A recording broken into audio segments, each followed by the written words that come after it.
오늘 우리 하나님을 아버지 하나님 거룩하신 말씀 구약성경 욥기서 8장 8절 말씀 제가 대신 봉독하여 올리겠습니다. 오늘 우리 하나님을 아버지 하나님 거룩하신 말씀 구약성경 욥기서 8장 8절 말씀 제가 대신하여 봉독합니다.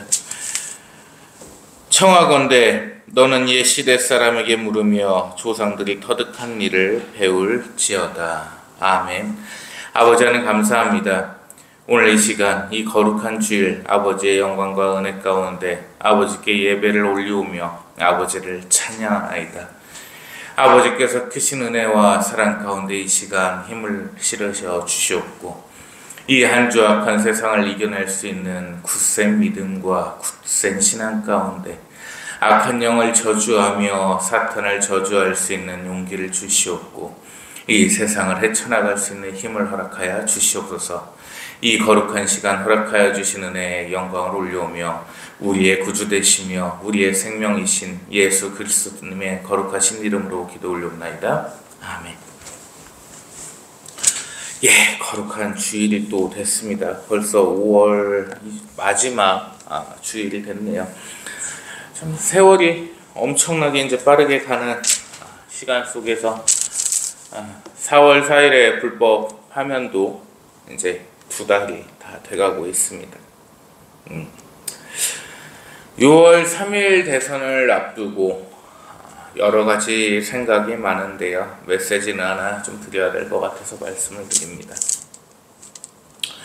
윤석열 대통령의 비상계엄령은 예나 지금이나 정당했습니다. 정당했고 절대 변할 수 없는 정의였으며 그것은 옳은 선택이었습니다. 다만 아쉬운 점이 하나 있습니다. 이재명이 구속이 되고 나서 차라리 선포를 했으면 좀 어땠을까라는 생각도 있는데 그것도 부질없다는 생각은 좀 들어요. 왜냐하면 민주당이 야당이 거의 172석을 가지고 있고 범야권까지 다 하면 190석이기 때문에 그것도 참 의미는 없었겠다. 좀 이런 생각은 듭니다.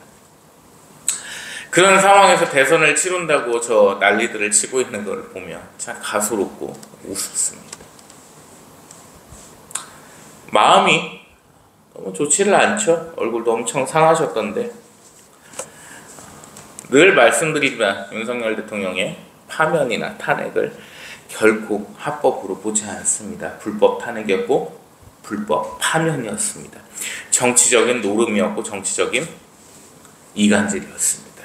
그것을 놓고 봤을 때 누가 되든 대한민국의 정치가 크게 달라질 것 같지는 않습니다.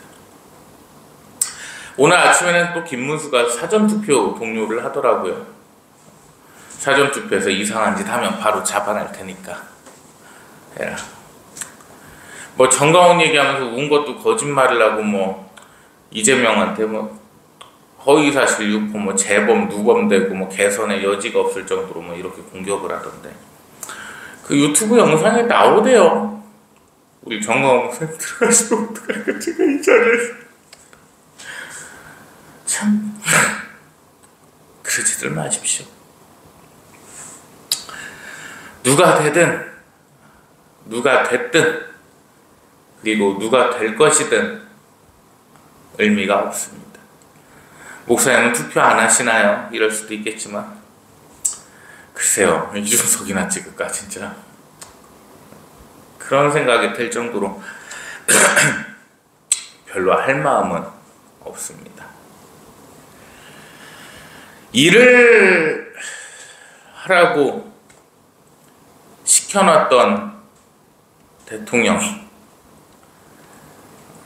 불법으로 파면이 됐고 탄핵이 됐죠. 무슨 의미가 있을까요? 무슨 의미가 있을까요? 집권 초기에는 로렌도울에 가서 얼굴에다 하야하라, 사퇴하라 그런 피켓이나 들이밀고 있고 일만 좀 해보려고 하면 반대 강성에 지랄을 치고 껄듯하면 부인 건들고 특검한다고 난리치고 장모 건들고 사돈의 팔촌까지 건들고 원래 활동했던 정치 브로커 그 점쟁이 무당 새끼들 괜히 엮어놓고 과거에 했던 통화 갖다가 다 녹취 가서 공격하고 있고 장관 차관급들 임명해서 일 한번 해보려고 하면 탄핵이나 계속시키고 있고 감사원에서 본연의 임무대로 감사한다고 하니까 다 무시하고 있고 탄핵하고 뭐 무슨 의미가 있을까요? 냉정하게요. 생각 없는 노인들 마냥 우리 김문수가 이깁니다 이렇게 하시지를 마시고 무슨 의미가 있을까요? 뽑아놓는다고 한들 우파의 쪽에서 보수의 힘에서 일하겠다고 한다는 사람을 뽑아놓는다 한들 무슨 의미가 있겠냐는 말입니다. 그러니까 사람들이 참 멍청한 거예요. 바로 방금 전에 있었던 일조차도 기억을 못하고 그대로 똑같이 동일한 행동을 한다는 것. 그게 참 어리석고 바보 같은 짓이라는 겁니다. 그게 사람의 죄성이기도 합니다. 윤호개인을 외치다가 김문수 찍으라고 또 얘기하고 있고 불법 파면이라고 우리는 이거를 갖다 받아들일 수 없다. 이러다가 또 이제 대선 또 앞서니까 누구 찍어라 누구 찍어. 무슨 의미가 있을까요?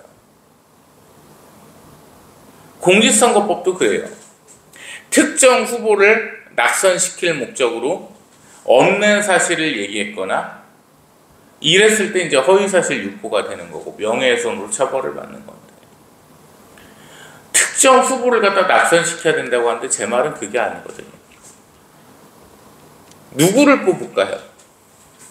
이준석입니까? 이재명입니까? 김문수입니까? 뭐 무슨 일을 시키겠어요? 국민의 50%가 지지했던 윤석열 대통령이 그렇게 되는 모습을 보면서 신물이 났습니다.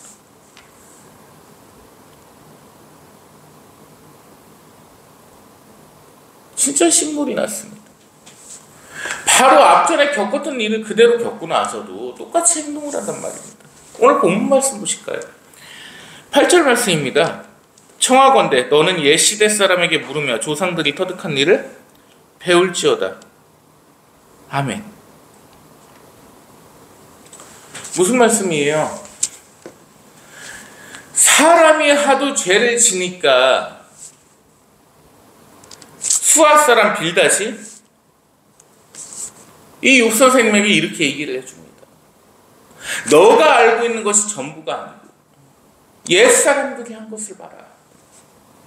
옛사람으로 돌아가 볼까요? 늘 등장합니다. 아담과 하와. 어마어마한 죄를 지었잖아요. 선악과로 인해서. 노아 선생님 때 홍수도 있었습니다. 다 심판을 받았어요. 죄를 지어가지고. 바벨탑 사건도 있었죠. 인간의 욕심 때문에 계속 올라가다가 아버지께서 다 흩어버리셨습니다. 언어도 달라졌고 인종도 달라졌고 다 땅도 갈라져 버렸어요. 모세 선지자님 때 그 얼마나 많이 봤어요. 우상 숭배에서 다 작살나는 거를. 또 금송아지 만들어서 숭배하고 있잖아요. 거기서 끝났습니까? 솔로몬 왕의 아들은 또 우상을 섬기기 시작했어요. 다윗 왕이 불륜으로 인해서 또 아버지께 심판을 받아버렸어요. 그 전에 있었던 죄성을 계속해서 반복하는 게 인간이라니까요. 옛사람에게 물어봐라. 죽은 사람한테 어떻게 물어봐요? 안 맞잖아요. 이 원문대로 보면 뭐냐, 너는 선주의 지혜를 배우고 아버지께서 하셨던 말씀을 기억하라, 이렇게 돼 있어요, 번역이. 즉 인간의 죄성은 늘 반복되기에 늘 하나님 앞에 엎드려야 되는 존재인 거예요. 내 생각을 가지고선 계속 실수를 한다니까. 계속 고민을 하던 말씀이 있었습니다. 이 욥기서. 이 욥기서에 대해서 뭐라고 얘기를 하냐면 되게 표면적인 수박 겉핥기식의 얘기를 하거든요. 어떻게 얘기를 하냐? 욥이라는 분이 엄청나게 의로운 분이었는데 마귀가 아버지께 허락을 구해갖고 욥의 인생을 절단내놨다. 그러다가 갑자기 아버지께서 아유 이만하면 됐다 싶어가지고 피부병 없고 기와창으로 다 긁고 있는데 다시 강복하셨다. 이렇게 알려주거든요.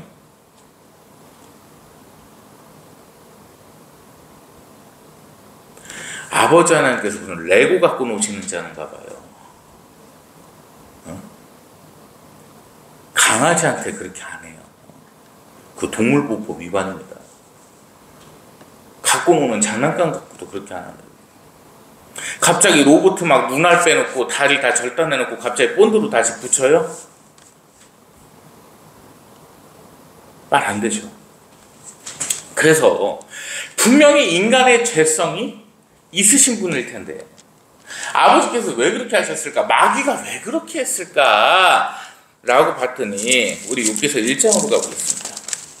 이 성경을 빠르게 못 찾으면 어떻게 생각을 하셔야 되냐면 이단 출신은 아니구나 생각을 하셔야 돼요. 왜 그러냐면 이단들은 짜맞추기를 많이 하거든요. 짝맞추기를. 그래갖고 이 성경을 겁나 잘 찾습니다. 구원파 한번 가봤더니 국민학교 한 8살짜리도 막 성경 다 찾아요. 몇 장 몇 절 하면. 근데 이 이단 출신 아저씨 짝맞추기를 안 한단 말이에요. 본문 말씀 하나 놓고 대지설교를 하거든요. 그게 잘 못 찾아요. 무튼 자 1장 8절 말씀 보시겠습니다. 제가 봉독합니다. 하나님께서 사단에게 이르시되 네가 내 종 욥을 주의하여 보았느냐? 그와 같이 온전하고 정직하여 하나님을 경외하며 악에서 떠난 자는 세상에 없느니라. 아멘. 자, 이거 원문대로 보셔야 돼요. 카리스 주석이나 이런 데서는 좀 나오는데 자, 하나님께서 사탄한테 말씀하십니다. 너 혹시 욥을 보았냐? 이보다 정직한 자를 내 종을 본 적이 없도다. 이렇게 말씀하셨어요. 그러면 하나님께서 인정하신 거예요? 그죠? 이대로 보면 근데 원문 번역이 다릅니다. 어떻게 나와 있냐면 네가 사탄에게 이르십니다. 아버지께서 네가 내 종 욥을 보았느냐. 그만큼 나를 자랑하는 자가 이 땅에 없도다라고 말씀을 하십니다. 그러니까 아버지께서 이게 하신 말씀이 아니라 욥이 평소에 하던 얘기라는 거예요.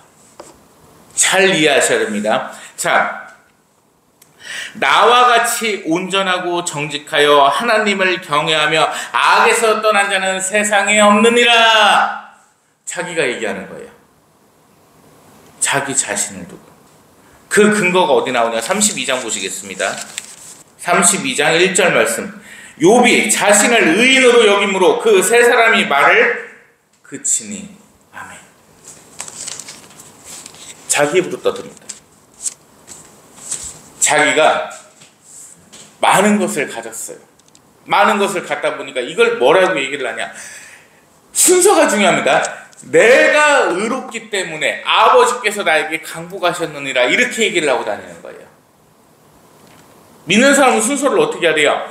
아버지께서 내게 강복하셨으므로 내가 그것들을 가지고 살아가나이다. 의인이라는 건 없습니다. 이 의인이라는 건 아예 존재할 수가 없어요. 의라는 것은 오를 을자잖아요. 사람 중에 옳은 사람은 아무도 없습니다. 정말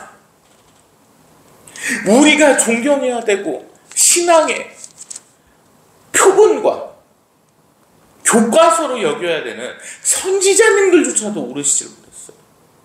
요나 선지자님을 제가 좋아하는데 그 선지자님은 어떠셨어요? 아버지께서 정말 사랑하시는 분이셨어요. 아버지의 신실하신 종이셨고 근데 그분 어땠습니까? 그 니느웨 백성들을 보고서 아버지께서 한 번의 기회를 주시고 싶어 하셨잖아요. 그러면 아버지를 따라야지. 안 따르셨어요. 왜? 어차피 쟤들 죽을 걸 아니까. 야, 굳이 뭘 그렇게 일을 2번을 하십니까? 그냥 지금 죽여버리시면 되지 그래. 그 목적이었었어요.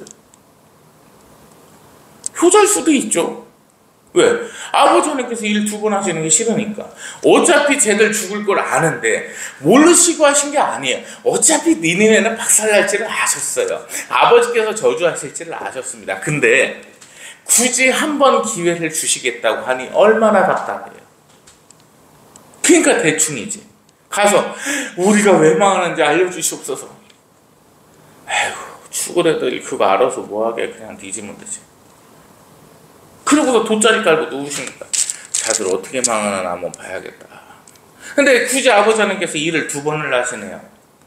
그러니까 막 분통이 터지는 거예요.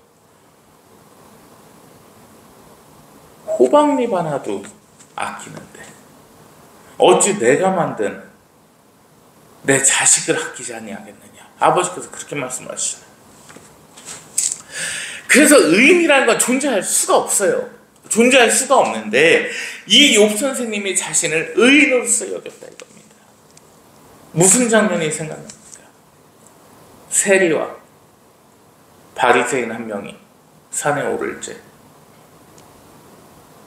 바리새인은 2 팔을 높이 들고 죽게 아뢰니 주여 나는 의인으로소이다.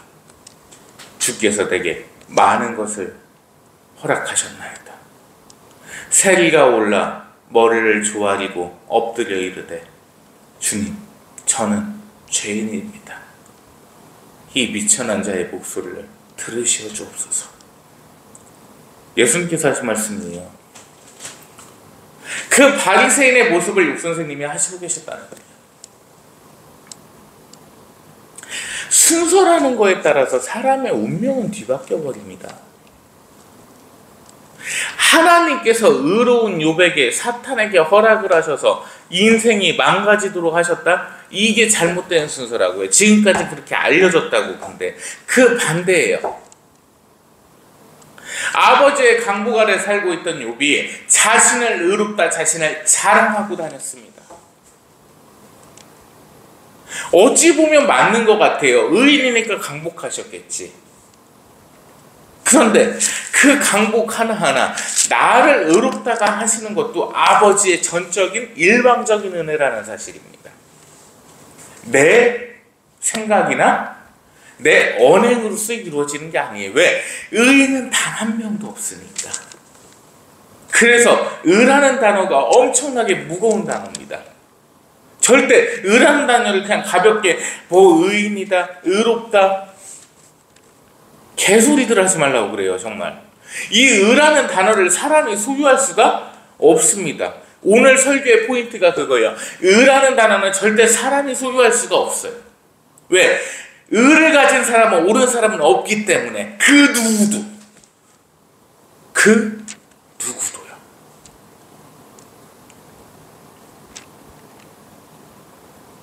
더 크게 다가오게 말씀을 드릴까요? 요셉 선생님, 성 요셉 선생님, 성모 마리아 선생님이라고 혼인을 하셨어요. 약혼을 하셨어요. 아기를 가지셨대. 어떠한 사연인지 신앙인으로서 들어봐야 될 거 아니에요. 뺨을 두드려 패든 발길질을 하든 내쫓은 소금을 뿌리든 물을 뒤얹든 이유는 들어봐야 될 거 아니에요. 믿는 사람이. 걔 제 성격이 어때? 먼저 시비 걸지 않는 이상 절대 화를 안 해요. 먼저 욕하지 않는 이상 절대 욕을 하지 않아요. 왜? 명분이라는 게 존재를 해야 되지. 그럼 먼저 들어는 봐야지. 아무리 내 약혼녀가 임신을 했어도 이 여자는 믿잖아요. 어떠한 사람인지 아니까 결혼하자고 했겠죠. 그러니까 안 믿었어요. 그냥 임신한 거 알고 막 난리를 치면서 분별을 했어요. 사람은 그렇다고요. 사람은 그래서 의라는 거를 소유할 수가 없는데 이분이 자신을 의롭다 여겼습니다. 그랬을 때 사탄이 얘기를 하는 거예요. 주님, 저놈이 아무것도 가진 게 없어도 과연 지가 하나님을 자랑하고 지가 의인이라고 얘기를 할까요? 안 그럴 것 같은데 단 한 번만 좀 허락해 주십시오. 이렇게 얘기를 해요. 아버지께서 벌을 내리신 겁니다. 징계를 내리신 거예요. 근데 단 하나, 그 자식을 사랑하시는 아버지 하나님의 마음이 돋보이는 구절이 있습니다. 1절부터 다시 한번 가볼게요. 1장으로. 자, 1장 12절 말씀 제가 대신 봅니다. 여호와께서 사탄에게 이르시되 내가 그의 소유물을 다 네 손에 맡기노라. 다만 그의 몸에는 네 손을 대지 말지니라. 사탄이 곧 하나님 앞에서 물러가니라. 자, 아까 8절 말씀을 제대로 한글 번역이 안 돼 있다는 증거가 여기 나와요. 몸에 손을 대지 말라고 하셨는데 피부병이 걸렸네. 몸에 손에 댄 거잖아요. 그죠?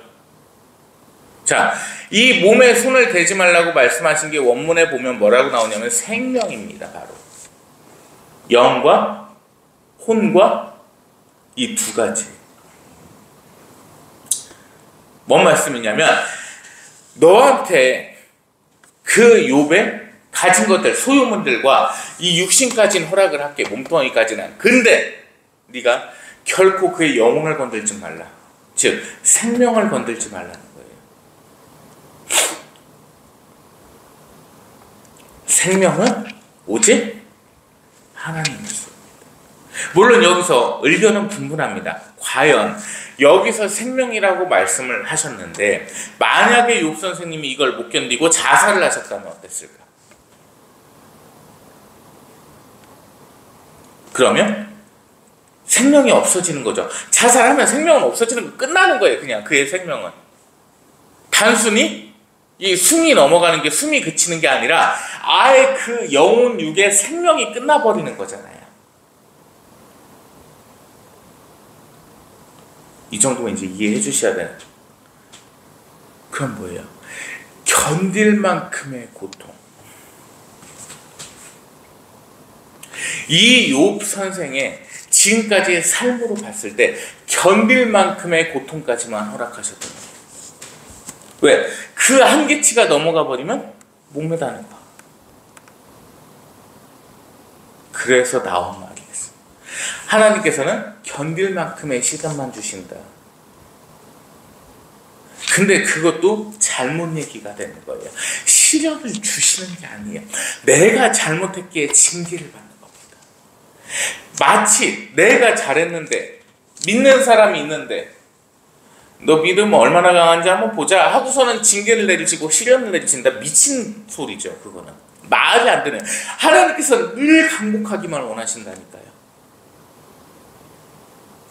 잘못을 했어요. 징계는 받아야죠. 근데 그 아버지께서 그 징계를 하실 때 감내할 수 있고 인내할 수 있는 한도치 내에서의 징계를 하신다 이겁니다. 그게 하나님의 역사셨습니다. 자, 이렇게 욥 선생님이 여러 가지 징계를 받습니다. 그런데 아직도 똑같습니다. 32장으로 가도 똑같습니다. 람종족 부스사 32장 2절입니다. 바라게의 아들 엘리후가 화를 내니 그가 욥에게 화를 내면 욥이 하나님보다 자기가 의롭다 하며. 아멘. 19장 6절 보시겠습니다. 욥기서 19장 6절 말씀입니다. 제가 봉독합니다. 하나님이 나를 억울하게 하시고 자기 그물로 나를 에워싸신 줄을 알아야 할지니라. 아멘. 맞아요. 하나님께서 사람을 억울하게 하십니다. 7절 말씀 볼까요? 더 가관입니다. 내가 폭행을 당한다고 부르짖으나 응답이 없고 도움을 간구하였으나 정의가 없구나.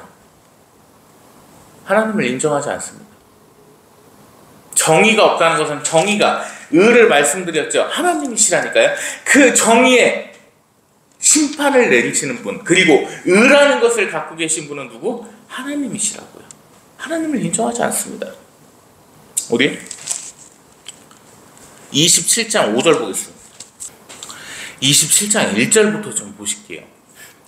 욥이 또 풍자여 이르되 나의 정당함을 물리치신 하나님, 나의 영혼을 괴롭게 하신 전능자의 사심을 두고 맹세하노라. 하나님 앞에서 맹세하면 됩니까? 하나님이 사심 채우십니까? 영혼을 괴롭게 하십니까? 정당함을 물리치십니까?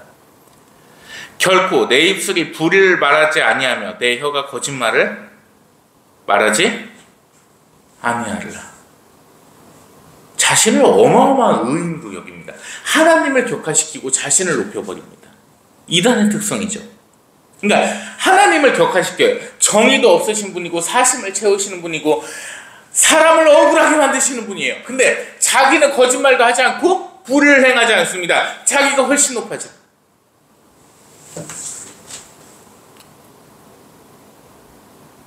5절 말씀 볼까요? 나는 결코 너희를 옳다 하지 아니하겠고 내가 죽기 전에는 나의 온전함을 버리지 아니할 것이라. 어마어마한 자신감이 붙어있죠. 6절 볼까요? 내가 내 공의를 굳게 잡고 놓지 아니하리니 내 마음이 나의 생애를 비웃지 아니하리라. 자기만 드러나고 있어요 지금. 아닙니까? 자기만 드러나고 있어요. 내 공의를 굳게 잡는데 사람에게 공의가 있어요? 사람에게 공의가 없다는 단적인 예를 하나 보여드리겠습니다. 내가 재판장입니다. 민사소송 중에 있어요. 피고와 원고가 있습니다. 진실을 하는 것은 당연히 있겠죠. 근데 한 명은 나한테 상당히 굽히는 태도를 취하고 있고 한 명은 떳떳한 표정을 취하고 있을 때 이 사람의 서면을 한 번이라도 더 보는 게 사람이라는 거예요. 그래서 사람에게 공의라는 게 없어요. 그러면서 김용현 장군이 참 안타깝습니다. 자, 7절 말씀 볼까요? 27장 7절 말씀. 나의 원수는 악인같이 되고 일어나 나를 치는 자는 불의한 자같이 되기를 원하노라. 자기가 심판하고 저주하고 강복하고 난리가 났습니다.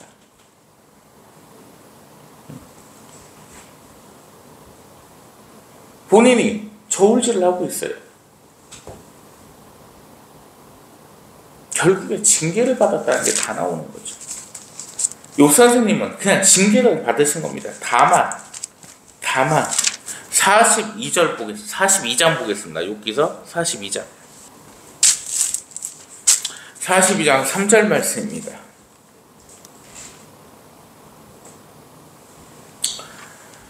이대로 우리가 살아가기 원합니다. 무지한 말로 이치를 가리는 자가 누구니까? 나는 깨닫지도 못한 일을 말하였고 스스로 알 수도 없고 헤아리기도 어려운 일을 말하였나이다. 아멘. 이제 인생이 바닥으로 갔어요. 다 죽고 자식들도 죽고 재산도 다 없어지고 몸은 피부병으로 기왓장으로 긁어야 될 만큼 괴롭게 삽니다. 이제 알았습니다. 나는 의인도 아니었고 누구를 심판할 자격도 없었으며 공의라는 것을 갖고 있지도 아니었다. 깨닫지도 못한 말을 그냥 내 멋대로 얘기했던 거고 무슨 말인지도 모르는 말도 내 입술로 한 거고 하나님을 격화시켰나이다. 보지 못해도 좋습니다. 말하지 못해도 좋습니다. 아버지께서 다만 이 종의 마음만을 알아주시옵소서. 이게 육 선생님의 마지막 회개였습니다. 즉 내가 공의롭고 정의로워서 아버지께서 강복하신 것이 아니라 아버지 하나님께서 강복하신 것은 그냥 전적인 은혜였음을 이제 인정하는 순간인 겁니다.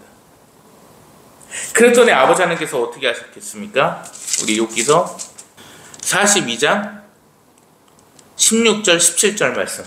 그 후에 욥이 140년을 살며 아들들과 손자 4대를 보았고 욥이 늙어 나이가 차서 죽었더라. 아멘. 140년을 영위하시게 하셨고 처음보다도 훨씬 많은 강복을 하셨습니다. 이게 욥기서의 핵심이에요. 깨닫지도 못했고 알지도 못했는데 그냥 나를 높였을 뿐이었던 거예요. 즉 나만을 높이고 나만을 의롭다고 여기고 나의 기준점으로서 세상을 판단하고 나의 기준점으로 하나님을 판단했다. 그렇게 못된 인생이 어딨겠어요. 늘 강조드립니다. 내 것이 아닌만을 인정하고 살면 돼요. 그게 답이에요. 우리네가 신앙생활을 하면서 살아가는 인생길에서 아버지 하나님의 강복을 받는 길은 딱 한 가지라는 겁니다. 내 것이 아닌만 인정하면 되는 거예요. 감사부터 하는 게 아니고, 아버지 하나님 이것을 허락해 주셔서 정말 감사합니다 이전에, 아버지 이것이 제 것이 아니면 압니다. 그러나 이것을 제게 맡겨주셔서 정말 감사합니다. 아버지의 이 귀한 재물들을 제가 맡을 수 있으면 영광을 올리나이다. 이게 신앙이라는 자세라니까. 근데 나부터 높이고 있으니까 그게 문제가 되는 거예요. 내가 하나님을 평가를 하고 만들고 소설을 쓰고 이러다 보니까 신앙이라는 게 엉망이 되고 개판이 돼버리는 거예요. 내가 들어가기 때문에 그렇습니다. 나라는 존재 자체를 부인을 해버려야 돼요. 아예. 왜 이렇게 CCM 가사 중에 다 나 이거야. 제가 아니고. 어릴 때부터 불만이었어요. 중학생 때부터. 어디 감히 아버지 하나님 앞에서. 옷 모양부터 제대로 하라고 말씀드리잖아요. 전능자이신 아버지 하나님께 제사를 드리러 오는데 어떻게 옷들을 그따위로 입고 와. 결혼식 갈 때 그렇게 안 입잖아요. 사람 결혼하는데도 그렇게 안 입고 가면서 아버지 하나님 앞에 제사를 올리러 오면서 어떻게 옷을 그따위로 입냐는 거예요.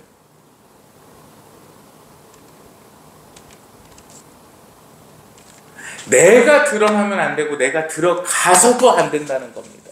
이게 욥기서의 본질이에요. 언젠가는 사탄이 파고들 수밖에 없어요. 내가 가진 재산들을 내 것이라고 드러내는 순간 사탄은 틈탈 수밖에 없습니다. 야, 네가 언제까지 그렇게 자랑질하나 보자.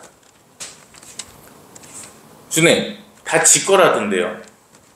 제가 막 싹 이렇게 갈아엎으면 제가 주님 엄청 싫어할 것 같은데. 이게 사탄이라고. 근데 이 미친놈들이 이거를 갖다 픽션이라고 그러나. 진보적인 교단들 있죠. 통합이잖아요. 장신대가. 저 장신대 있을 때 전도사님이 그러더라고요. 이 픽션이래요. 여기가. 성경에 픽션이 어디 있어요? 무슨 해리포터 뭐 소설이에요? 삼국지 1, 2, 3 뭐 시리즈권입니까? 성경이? 성경에 픽션이 어디 있어요? 세 가지 기억합시다. 첫 번째, 아버지께서 주신 귀한 것들을 내 거라고 생각하는 순간 사탄은 파고듭니다. 두 번째, 아버지 하나님께서 강복하셨을 때 순서가 매우 중요합니다. 첫 번째, 내 것이 아님. 두 번째, 내 것이 아닌 것에 대한 감사. 그리고 세 번째 뭡니까? 의가 없다는 것을 인정하고 살아야 된다. 그게 정답입니다. 내가 의라는 걸 있다고 생각하는 순간 내 인생은 아작나는 거예요. 의는 없습니다. 의 또한 없습니다. 사람과 인간에게 공의라는 것 또한 없습니다. 이게 욥기서의 핵심입니다. 오늘 하루 밥 먹고 사는 거, 내일 하루 사는 거, 다 아버지의 것입니다. 맞습니까? 다 아버지의 거예요. 내가 의로워서 주신 게 아니라 나에게 기회를 허락하신 것뿐입니다. 어떤 얘기와 일맥상통하죠? 그 데나리온을 받은 일꾼들이 생각납니다. 한 일꾼은 맡겨주신 거에 감사해서 그것으로 장사를 했고, 한 일꾼은 그 귀한 재물을 강복을 땅에다가 묻어서 썩게 만들었다는 거예요. 잘 기억하시기 바랍니다. 기도합니다. 하나님 감사합니다. 하나님의 크신 은혜와 사랑과 능력 가운데 이 하루를 살아갑니다. 이 한 주 강복하셔 주시옵고 아버지께 큰 영광을 올리는 한 주가 될 수 있도록 역사하셔 주시옵소서. 오직 아버지께 찬양하며 영광 돌리며 감사하기만을 원합니다. 이 한 주 아버지의 품 안에 품으시어 주시옵고 악한 마귀를 짓밟고 악한 사탄을 저주케 하여 주시옵소서. 이 한 주 아버지의 사랑에 감사 올리오며 우리 구주 예수 그리스도님 이름으로 기도 올리옵나이다. 아멘. 이제는 살아계셔서 역사하시는 공의의 아버지 하나님의 크시고도 크신 은혜와 우리의 구주 예수 그리스도님의 무한하신 사랑하심으로 성령 하나님의 내주교통 감화감동 인도 역사하심이 내 것이 하나님을 인정하며 오직 아버지께 감사하며 아버지께 영광 돌리는 아버지의 거룩한 백성들 머리 위에 이 나라 이 민족 위에 특별히 억울함 가운데 신음하고 있는 윤석열 대통령의 머리 위에 그 가정에 이제로부터 영원 무궁토록 항상 함께 계실지어다. 아멘.